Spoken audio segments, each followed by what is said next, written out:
सभी व्यूअर्स को मेरा नमस्कार। आज हम बात करेंगे यूटिलिटी एनालिसिस। यूटिलिटी एनालिसिस पर हमने पहले भी बात की। हमने पढ़ा कि उपयोगिता किससे कहते हैं। हमने ये बात की कि सीमांत उपयोगिता क्या होती है, कुल उपयोगिता क्या होती है। कुल उपयोगिता और सीमांत उपयोगिता को एक टेबल के थ्रू हमने एनालिसिस किया कि कुल उपयोगिता को कैसे फाइंड आउट कर सकते हैं और सीमांत उपयोगिता को कैसे कर सकते हैं। हमने कुल उपयोगिता और सीमांत उपयोगिता का जो कंसेप्ट है वो किस विचारधारा में पढ़ा, गणनावाचक विचारधारा में पढ़ा, जिसमें हमने बात की कि गणनावाचक विचारधारा में उपयोगिता को संख्याओं में मापा जा सकता है और हम कंसेप्ट लेते हैं टोटल यूटिलिटी और मार्जिनल यूटिलिटी का। मैं आपको स्लाइड्स दिखा रही हूँ जो हमने स्टडी कर ली है। कुल उपयोगिता के बारे में हमने पढ़ लिया है, औसत उपयोगिता के बारे में, सीमांत उपयोगिता के बारे में, और हमने ये बात पढ़ी कि कुल उपयोगिता और सीमांत उपयोगिता का आकलन कैसे किया जा सकता है। सीमांत उपयोगिता का फॉर्मूला क्या है, MUX equals to TUX minus TUX minus 1।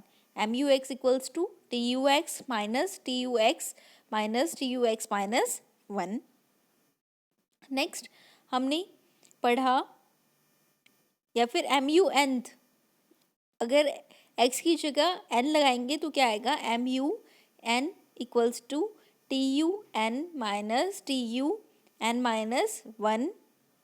TU बराबर समेशन ऑफ MU, TU बराबर समेशन ऑफ MU, TU बराबर समेशन ऑफ MU। TUX बराबर MUX बराबर 100, TUX बराबर MUX बराबर 100। जब वस्तु की केवल एक ही इकाई का उपभोग किया है, जब वस्तु की केवल एक इकाई का उपभोग किया है तो जितना TU होगा उतना ही MU होगा। जैसे इस सारणी में देखिए, जब वस्तु की केवल एक इकाई का उपभोग किया था तो TU बराबर कितना था, 100, और MU कितना है, 100 माइनस 0 बराबर 100। यानी जब वस्तु की केवल एक इकाई का उपभोग किया जाता है तो जितना TU होता है उतना ही MU होता है। TU को हिंदी में कहते हैं कुल उपयोगिता और MU को कहते हैं सीमांत उपयोगिता। अब देखिए डायग्राम देखते हैं हमने उस सारणी के अकॉर्डिंग डायग्राम बनाया है। जब वस्तु की एक यूनिट का उपयोग किया तो TU और MU बराबर हैं। ये मार्जिनल यूटिलिटी कर्व है और ये टोटल यूटिलिटी कर्व है, यानी कुल उपयोगिता वक्र और सीमांत उपयोगिता वक्र। ये डायग्राम जो है ये कुल उपयोगिता और सीमांत उपयोगिता को एक रेखा चित्र के माध्यम से शो करने का प्रयास है। अब देखिए एक यूनिट पर कुल उपयोगिता और सीमांत उपयोगिता बराबर है। दूसरी यूनिट हमने की तो कुल उपयोगिता 190, तीसरी यूनिट की तो कुल उपयोगिता इतना। तो हर यूनिट पर कुल उपयोगिता क्या है, बढ़ रही है, लेकिन बढ़ किस रेट से रही है, घटती हुई रेट से बढ़ रही है। देखो इन दोनों में अंतर ज़्यादा था, इन दोनों में अंतर उससे कम, इन दोनों में अंतर उससे कम, इन दोनों में अंतर उससे कम, यानी कुल उपयोगिता बढ़ रही है लेकिन घटती हुई रेट से बढ़ रही है। आप सारणी में देखिए, पहले 100, 190, 270, 340, 400 बढ़ रही है, लेकिन उतनी नहीं बढ़ रही जितनी 100 से 190 के बीच में बढ़ी थी, 190 से 270 के बीच में बढ़ी थी, 270 से 340 के बीच में बढ़ी थी। तो दैट मीन्स कुल उपयोगिता बढ़ रही है लेकिन घटती हुई दर से बढ़ रही है। अब सीमांत उपयोगिता देखिए, 100 के बाद 90, 90 के बाद कितना, 90 के बाद 70। तो इस तरह से ये जो सीमांत उपयोगिता है, सीमांत उपयोगिता कम हो रही है धीरे धीरे, सीमांत उपयोगिता कम हो रही है और ये गिरता हुआ वक्र बन रहा है। ये है MUX और TUX बढ़ता हुआ है।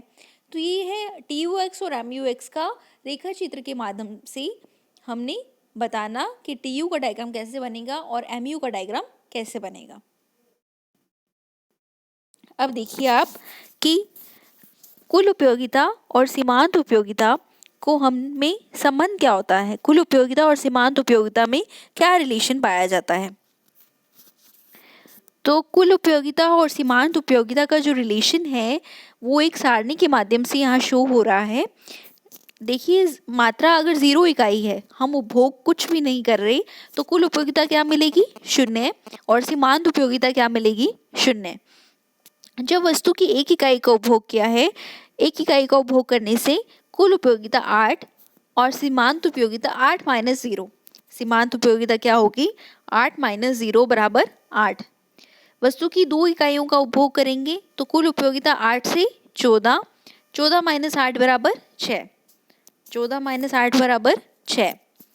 तीसरी इकाई का उपभोग किया तो कुल उपयोगिता 18, 18 माइनस 14 बराबर 4, 18 माइनस 14 बराबर 4।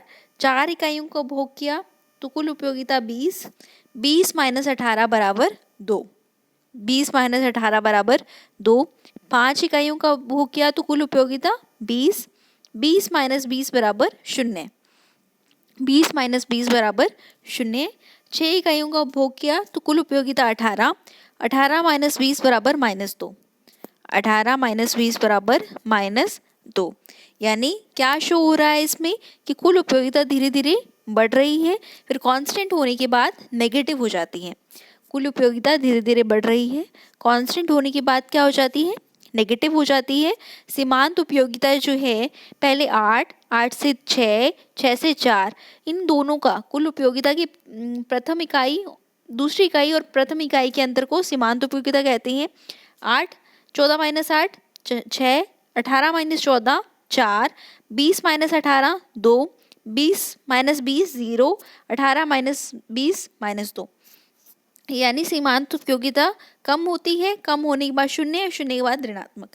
कुल उपयोगिता और सीमांत उपयोगिता में क्या रिलेशन है, इसको हम डायग्राम के माध्यम से भी शो करेंगे। पहले मैंने आपको सारणी बताई है कि कुल उपयोगिता और सीमांत उपयोगिता का आकलन कैसे किया जा सकता है और कुल उपयोगिता और सीमांत उपयोगिता में क्या संबंध है। कुल उपयोगिता बढ़ती है लेकिन घटती हुई दर से बढ़ती है, फिर स्थिर हो जाती है और कुल उपयोगिता कम होनी शुरू हो जाती है। सीमांत उपयोगिता घटती है, फिर 0 हो जाती है और ऋणात्मक हो जाती है। इन सारणी से हमें ये समझ में आ रहा है। आपको कोई कंफ्यूजन हो तो आप कमेंट बॉक्स में भी डाल सकते हैं। अब यहाँ डायग्राम शो हुआ है। डायग्राम में क्वांटिटी को हम किस में लेंगे, एक्स अक्ष पर लेंगे। डायग्राम में आप हमेशा ध्यान रखिए कि क्वांटिटी को हम हमेशा एक्स अक्ष पर लेते हैं और एक तरफ लेंगे यूटिलिटी और एक तरफ क्या लेंगे, यूटिलिटी। ये कौन सी यूटिलिटी है, टोटल यूटिलिटी। कौन सी है, टोटल यूटिलिटी। आपको टोटल यूटिलिटी, मार्जिनल यूटिलिटी और एवरेज यूटिलिटी क्या होती है, इन तीनों का मैंने मीनिंग पहले वाले लेक्चर में आपको बताया है, बाकायदा मैंने हिंदी में लिखा भी है, तो आप वहाँ से स्टडी कर लीजिए। कुछ प्रॉब्लम हो तो आप कमेंट सेक्शन में डाल सकते हैं। क्वांटिटी को हम कहाँ मेज़र करेंगे, एक्स एक्स पे, और जो टोटल यूटिलिटी है उसको कहाँ मेज़र करेंगे, वाई एक्स पर। जैसे कि हमने पिछली स्लाइड में पढ़ा कि कुल उपयोगिता और सीमांत उपयोगिता में क्या संबंध होता है कि जैसे जैसे इकाइयाँ बढ़ती जाती हैं कुल उपयोगिता पहले बढ़ती है, फिर स्थिर होती है और फिर कम होना शुरू होती है। कुल उपयोगिता पहले बढ़ेगी, फिर स्थिर होगी और फिर कम होना शुरू होगी। तो इसी तरह से हमारा डायग्राम होगा। कुल उपयोगिता प्रारंभ में बढ़ती है, फिर स्थिर होगी और फिर कम होना शुरू हो जाती है। टोटल यूटिलिटी और मार्जिनल यूटिलिटी में क्या रिलेशन है, ये बहुत ही इंपॉर्टेंट क्वेश्चन है, एग्जामिनेशन पॉइंट ऑफ व्यू से भी बहुत इंपॉर्टेंट क्वेश्चन है। तो ये आप ज़रूर इस पर फोकस कीजिए और ये घर पर भी ड्रॉ करके बार बार देखिए और सारणी भी बनाइए कि कुल उपयोगिता का रिलेशन क्या होता है मार्जिनल यूटिलिटी से। प्रारंभ में बढ़ती है कुल उपयोगिता, फिर स्थिर होती है और फिर कम होना शुरू हो जाती है। पहले बढ़ती है, फिर स्थिर होती है और फिर कम होना शुरू हो जाती है। सीमांत उपयोगिता क्या होती है, सीमांत उपयोगिता में क्या होता है कि कुल उपयोगिता, सीमांत उपयोगिता में क्या होता है, सीमांत उपयोगिता पहले घटती है किंतु क्या रहती है, पॉजिटिव रहती है, फिर 0 हो जाती है और उसके बाद ऋणात्मक हो जाती है। दोबारा सुनिए, सीमांत उपयोगिता प्रारंभ में घटती है किंतु यहाँ पॉजिटिव है, पॉजिटिव मतलब धनात्मक है, ऋणात्मक चिन्ह तो नहीं है, घट रही है लेकिन धनात्मक है। ऋणात्मक कहाँ होती है, लास्ट में होती है, फिर पहले धनात्मक रहती है, फिर 0 हो जाती है और फिर ऋणात्मक हो जाती है। सीमांत उपयोगिता का डायग्राम देखिए, पहले पॉजिटिव रहती है लेकिन घटती है, फिर 0 हो जाती है और फिर ऋणात्मक हो जाती है। यहाँ पॉजिटिव है और यहाँ नेगेटिव है। ये किसका डायग्राम है, मार्जिनल यूटिलिटी का। मार्जिनल यूटिलिटी को हिंदी में कहते हैं सीमांत उपयोगिता। एक्स अक्ष पर हम मात्रा शो करते हैं, वाई अक्ष पर उपयोगिता को शो करते हैं। तो टोटल यूटिलिटी का कैसे डायग्राम बनेगा, टोटल यूटिलिटी प्रारंभ में बढ़ती है, स्थिर होती है और फिर गिरना शुरू होती है। सीमांत उपयोगिता का कैसे डायग्राम बनेगा, सीमांत उपयोगिता गिरती है किंतु धनात्मक रहती है, फिर शून्य होती है और फिर ऋणात्मक हो जाती है। सीमांत उपयोगिता गिरती है किंतु धनात्मक रहती है, शून्य होती है और फिर ऋणात्मक हो जाती है। ऐसे डायग्राम बनेगा सीमांत उपयोगिता का। कुल उपयोगिता क्या है? जब मैक्सिमम होती है, टोटल यूटिलिटी जब मैक्सिमम होती है तब सीमांत उपयोगिता क्या है? शून्य हो जाती है। टोटल यूटिलिटी जब मैक्सिमम होती है तब सीमांत उपयोगिता शून्य हो जाती है। टोटल यूटिलिटी मैक्सिमम होती है तब सीमांत उपयोगिता मार्जिनल यूटिलिटी जो है वो 0 हो जाती है। टोटल यूटिलिटी मैक्सिमम होती है तब सीमांत उपयोगिता क्या है? 0 हो जाती है। टोटल यूटिलिटी मैक्सिमम कब हुई? 20 पर, क्योंकि 20 के बाद इसने क्या कर दिया? घटना शुरू हो गया। जब टोटल यूटिलिटी 20 थी तो सीमांत उपयोगिता क्या है? शून्य हो जाती है। 20 थी तो सीमांत उपयोगिता शून्य हो गई। अब टोटल यूटिलिटी जब गिरना शुरू हो जाती है तो सीमांत उपयोगिता ऋणात्मक हो जाती है। यहाँ देखिए टोटल यूटिलिटी गिरना शुरू हुई तो सीमांत उपयोगिता ऋणात्मक हो गई। ये देखिए टोटल यूटिलिटी 20 से 18 हुई तो सीमांत उपयोगिता क्या हो गई? -2 हो गई।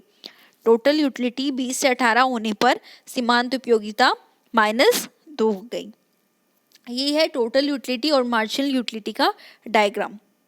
अब देखिए कि इनमें संबंध क्या होता है। जो बात मैंने आपको बोलकर कही वो यहाँ लिखा हुआ है। जो आपको मैंने सारणी से समझाई, जो रेखा चित्र के माध्यम से समझाई, जो आपको बोलकर समझाई, अब उसको रिटन में दोबारा से हम समझ रहे हैं कि टोटल यूटिलिटी और मार्जिनल यूटिलिटी का क्या रिलेशन होता है। ये जो क्वेश्चन है ये बहुत ही इंपॉर्टेंट है एग्जामिनेशन पॉइंट ऑफ व्यू से। जब कुल उपयोगिता बढ़ती है, क्या? जब कुल उपयोगिता बढ़ती है तो सीमांत उपयोगिता घटती है। दोबारा सुनिए, जब कुल उपयोगिता बढ़ती है तो सीमांत उपयोगिता घटती है। जब किंतु कुल उपयोगिता हमेशा घटती हुई दर से बढ़ती है। किंतु कुल उपयोगिता हमेशा घटती हुई दर से बढ़ती है। मैंने आपको पहले ही बताया कि 8 से 14, 14 से 18 कुल उपयोगिता बढ़ तो रही है, किंतु 8 से 14 में 6 बढ़ रही है और 14 से 18 में 4 बढ़ रही है। तो बढ़ तो रही है लेकिन घटती हुई दर से बढ़ रही है। कुल उपयोगिता बढ़ती है, सीमांत उपयोगिता घटती है, किंतु कुल उपयोगिता हमेशा घटती हुई दर से बढ़ती है। जब कुल उपयोगिता अधिकतम होती है तो सीमांत उपयोगिता शून्य हो जाती है। ये भी बात मैंने आपको पढ़ाई कि जब कुल उपयोगिता मैक्सिमम है, यहाँ मैक्सिमम है तो सीमांत उपयोगिता क्या है? शून्य है। जब कुल उपयोगिता अधिकतम हो जाती है तो सीमांत उपयोगिता शून्य हो जाती है। इसे ही अधिकतम संतोष का बिंदु या संतृप्ति बिंदु कहते हैं। इसे ही अधिकतम संतोष का बिंदु या संतृप्ति बिंदु कहते हैं। इसे ही कहते हैं अधिकतम संतोष का बिंदु या संतृप्ति बिंदु, सैचुरेशन पॉइंट कहते हैं। फिर है जब कुल उपयोगिता घटती है। जब कुल उपयोगिता घटती है तो सीमांत उपयोगिता ऋणात्मक हो जाती है। तो यहाँ हम पढ़ेंगे जब कुल उपयोगिता घटती है तो सीमांत उपयोगिता ऋणात्मक हो जाती है। सीमांत उपयोगिता क्या होती है? नेगेटिव हो जाती है। जैसे ही कुल उपयोगिता घटेगी तो सीमांत उपयोगिता नेगेटिव होनी शुरू हो जाएगी।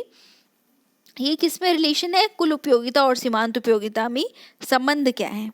कुल उपयोगिता और सीमांत उपयोगिता में संबंध क्या है? अब कुल उपयोगिता की प्रकृति क्या है? प्रारंभ में ज्यों-ज्यों किसी वस्तु की उपभोग इकाइयों में वृद्धि की जाती है त्यों-त्यों कुल उपयोगिता बढ़ती है। जैसे जैसे हम उपयोग की इकाइयों में वृद्धि करेंगे तो हमें टोटल यूटिलिटी बढ़ेगी, किंतु प्राय ये घटती दर से बढ़ती है, क्योंकि उपभोग इकाइयों की मात्रा में उत्तरोत्तर वृद्धि से सीमांत उपयोगिता क्रमशः घटती जाती है।